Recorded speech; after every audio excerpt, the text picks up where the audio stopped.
Whoa, whoa, whoa. Hello, it's me. Again, Dr. Ozi. In this upload, I'm going to show you guys how I found a clean method to use FM8. This thing is creaky right now. If you've ever wondered how to use FM8 on a beginner level, this is the video for you. I'll try to explain a little bit about it in this video. This is a very old video, so hopefully you guys can follow. It's a pretty basic dubstep synth, if you get my flow. Other than that, as a beginner, you can see a little bit more of an advanced Ableton and FM8 combination. In this video as well, you'll get to learn a lot about the effect rack and how to use the macros, Max for Live plugins. If you've ever wished to have a full rounded FM8 FM synthesis, I think this video shows how to kind of achieve that. This stuff I do all the time on my stream. So if you guys want to really find out what I do on my own sound designing live and want to talk to me as well, you can always come to twitch.tv, Dr. Ozi Official. I recently dropped a new fall merch and there's a whole bunch of stuff on it. So check that out, and please comment if you want more of sound designing. I'm trying to work on the artist stuff. I'll try to do a couple more artists here and there. This is strictly sound designing, and hopefully you benefit from this. Like the video, because it really does help with the YouTube algorithm. If you like it, please like the video. Anyways, enjoy the video. I'll see you guys. I don't know why I see that. Enjoy the video. I'll see you guys next time. Peace. Yeah, I was working on how I can make like a rack if I wanted to, and to work it out. I'm pretty sure this is a workflow that like a lot of other producers work as well, especially when it comes to like bro steppy kind of sound.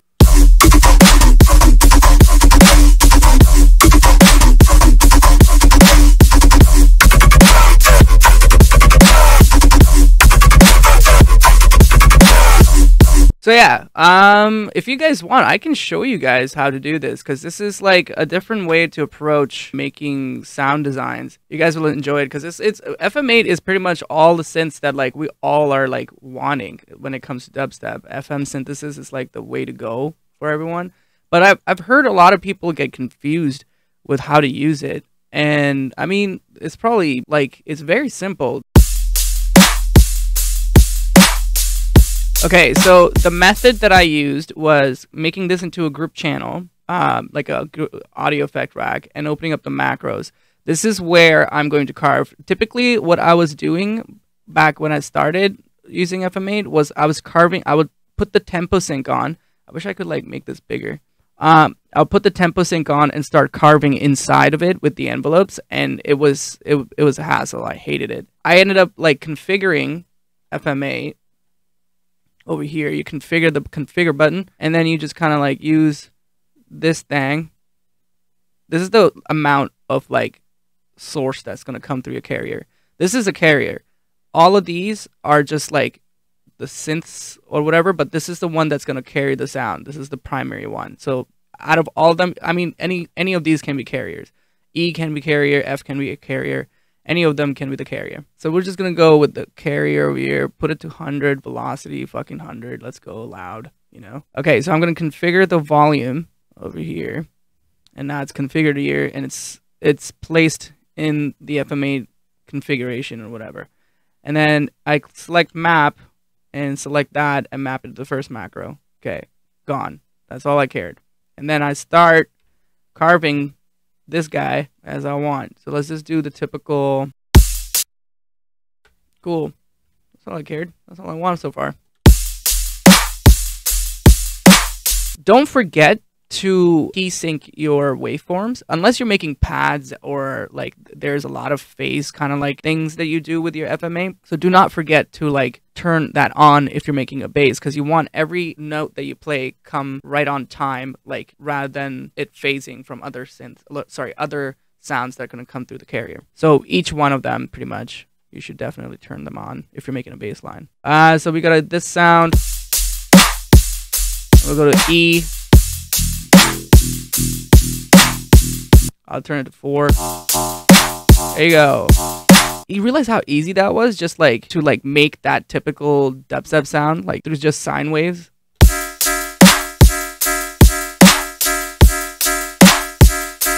Crank it a little bit. Remember, this synth is always going to be mono, especially because it's an FM synth and they all are key syncing. There's nothing in the sides.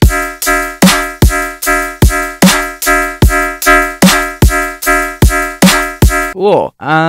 What can we do with this? I'm gonna keep this sign. Maybe triangle. No, not triangle. Yeah, triangle. I mean, I like this one too. But that's we're gonna keep the sign. I'm gonna do this fourth format. It's like it's a typical Terror Squad one.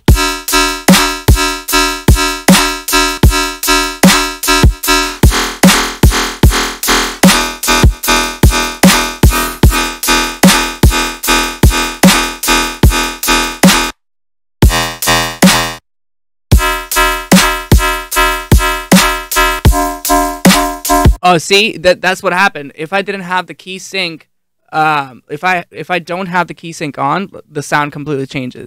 Like now I'm playing it, it's completely different. When it plays it again, it's gonna do. It just changes. So you gotta make sure your key sync is on.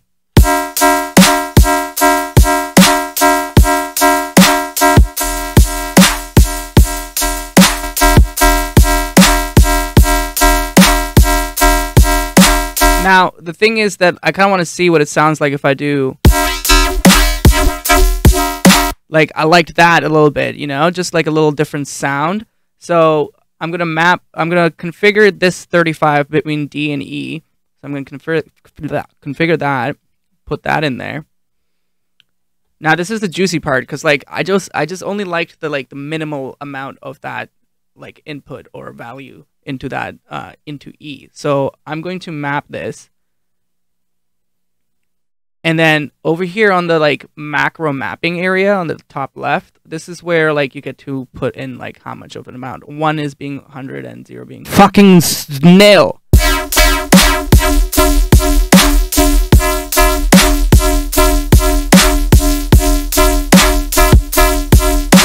The low end's doing something weird and fucking wild, so I'm guessing I'm gonna do this 70 as well. Okay, so I'm gonna do this. I'm gonna oh, it's already on the button. Where is it? Oh, it is. Hold on. Map. There you go. Now, like before in Ableton 9, like you didn't have as many automation options. So now like doing these are like fucking amazing. Like it's so much nicer. And the editing just becomes like a breeze. And the coolest part about it is that you have full creative choice about like the entire bar or 2 bars.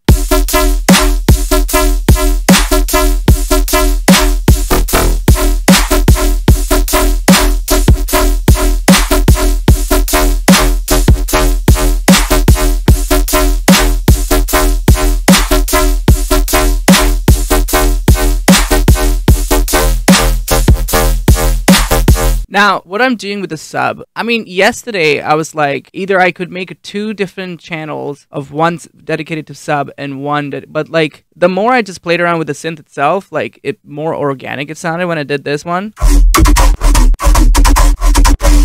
Like I just kept the sub in it. I just tried to make frequency split within the synth, so that just won't be a problem. So yeah, I'm gonna do a frequency split now. This is just like compression in the beginning, so I'm just gonna name that compress. I don't know. So I'm gonna do a frequency split now. By that I mean I'm gonna do a high, mid, and low. So I'm gonna group this and call this. Yeah, no. Before this, I'm gonna do notches. So yeah, ungroove. I'm gonna do notches first before I even go any further. So you guys know further how to like do this. So I might as well try that. So before this happens, I'm going to put a glue compressor, put a soft clip on. So I like this little area, about 310 to like 1K. You know? So I'm going to do map the frequency to the map, and then adjust it to 300 to 1K.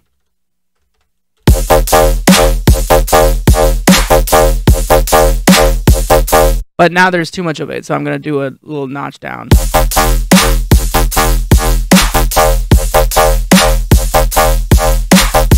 But I want this to now move, so I'm going to map that. I'm going to put that to 1K to 3,000.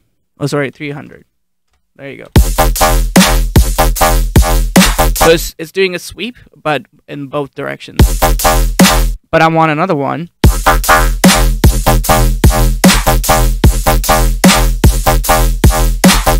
But I'm not gonna make that move.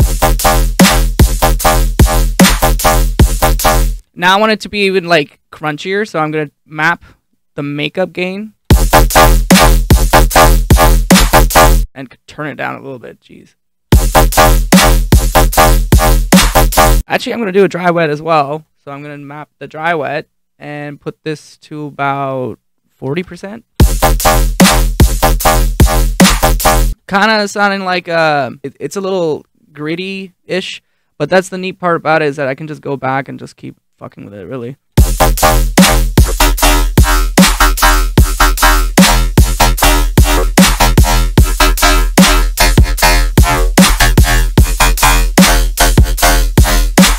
I want to do a little bit more of a rhythm. That.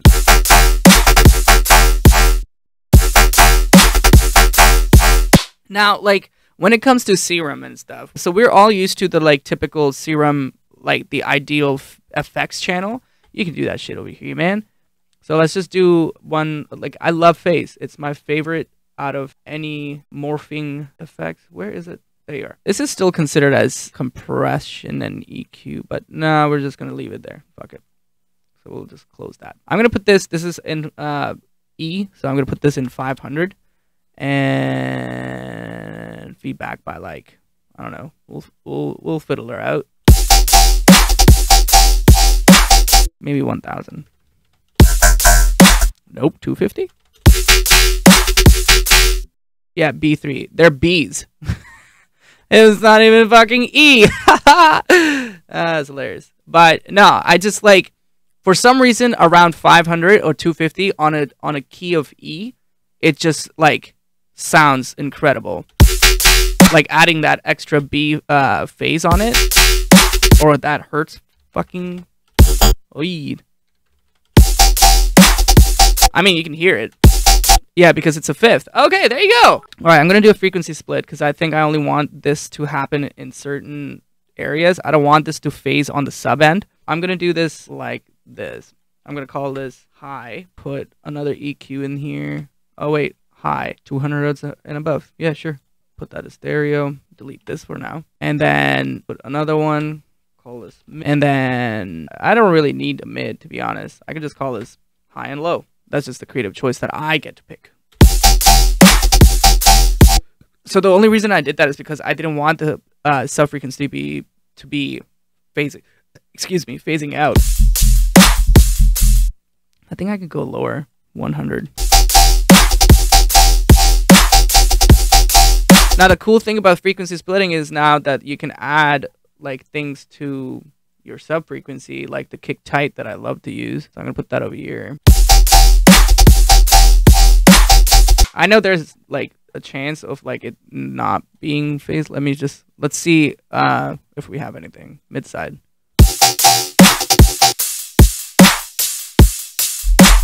I mean, just to be safe, right? Keep it in mono. So now we're in the high, I guess high mid. Okay, so we're in high mid. We can do a lot more now because like now the low end is not going to be touched at all. And you can just like, I don't know, fuck around with it a little bit more. Let's see what pedal can do. Oh no, amp. Just to fuck around with it. It's gonna be weird. Yeah.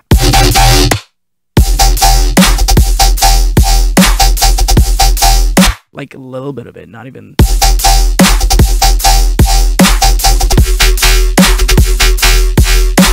I mean, now this synth is becoming a little bit more ridiculous, so we're gonna add another fucking OTT. Let's do that, and then put it to 300. Yeah, I'm not really enjoying that amp. Fucking endless possibility. There's 14 fucking knobs already like done to it. Let's do like 12 on this one.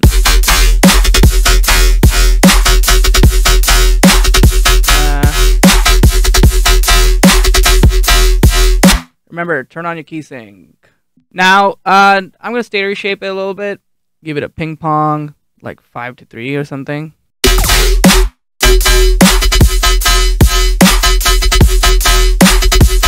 check my mid sides though, because I don't want that stereo-ness in the low end. So where are you? EQ8. Check my side. We're good. I feel like there needs to be something around this area, the 100 hertz. So I'm gonna try to bring that out. Mostly, like, you work with pitches in this plugin. So if you fuck around with the rate of the frequency that thing is gonna go, by, I guess, semitones maybe. Yeah, I like the 4.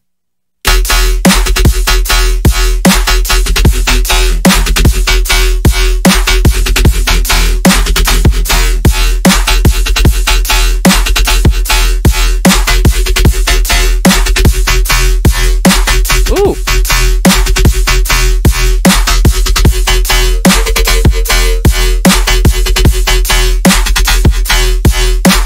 Yeah, definitely. I'm happy with this. And that was like very fast to make once you actually got into it and you want to change sounds. And you can still fuck around with the fucking envelopes. Now I'm going to add some pitch. I will do 5, which as Sharks mentioned, it's the 5th. And do some pitch bending. Okay, 3,000, negative 3,000.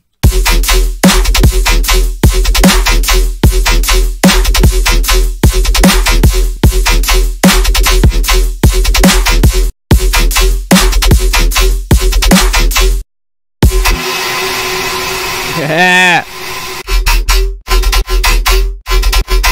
So yeah, that's how you do it. Yeah, I mean, I probably would fuck around with this to make it like sound better or different, maybe.